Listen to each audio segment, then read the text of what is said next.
Patroli petugas dari Polres Pelabuhan ini digelar di sejumlah titik. Tujuan untuk memastikan keamanan dan kelancaran pilkada, termasuk logistik pilkada jelang pencoblosan dilakukan. Polisi juga menggelar silaturahmi dengan warga untuk bersama-sama menjaga keamanan saat pilkada berlangsung.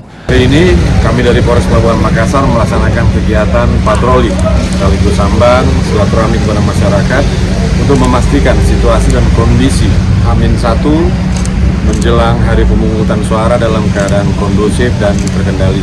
Kami tadi ada 2 PPK yang kami cek beserta dengan gudangnya, juga beberapa PPS di tingkat kelurahan dan pendirian TPS di beberapa titik yang ada di seputaran wilayah hukum Polres Pelabuhan Makassar.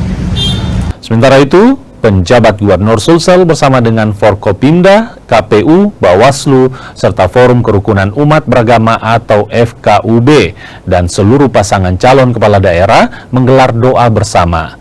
Doa bersama ini digelar di Rumah Jawatan Gubernur Sulsel. Diharapkan seluruh pasangan calon gubernur dan wakil gubernur Sulsel dan pasangan calon bupati dan wakil bupati, pasangan calon wali kota dan wakil wali kota untuk sama-sama menyukseskan Pilkada serentak 2024. Ya, hari ini kita berkumpul lengkap, Forkompimda bersama KPU, Bawaslu, tokoh masyarakat dan para pasangan calon.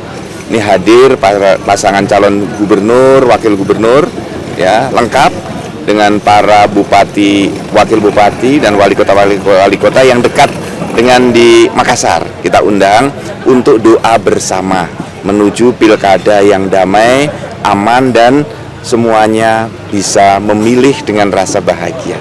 Alhamdulillah di PKPU kita yang PKPU 17 terkait dengan tonsura, teman-teman media kan punya hak untuk melakukan memfoto hasil C1. Masyarakat juga, jadi pewarta dengan masyarakat itu punya hak nanti kita berikan untuk memfoto.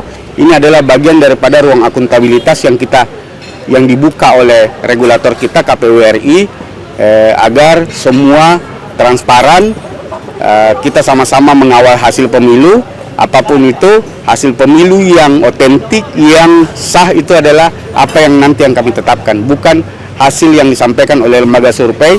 Makanya lembaga survei juga yang sudah menyampaikan hasilnya itu tetap harus menyampaikan kepada masyarakat bahwa ini adalah versi lembaga survei. Versi yang benar itu adalah semua yang kita tetapkan secara berjenjang, yang secara resmi kita lakukan penetapannya bersama teman-teman saksi partai politik bersama dengan teman-teman Bawaslu.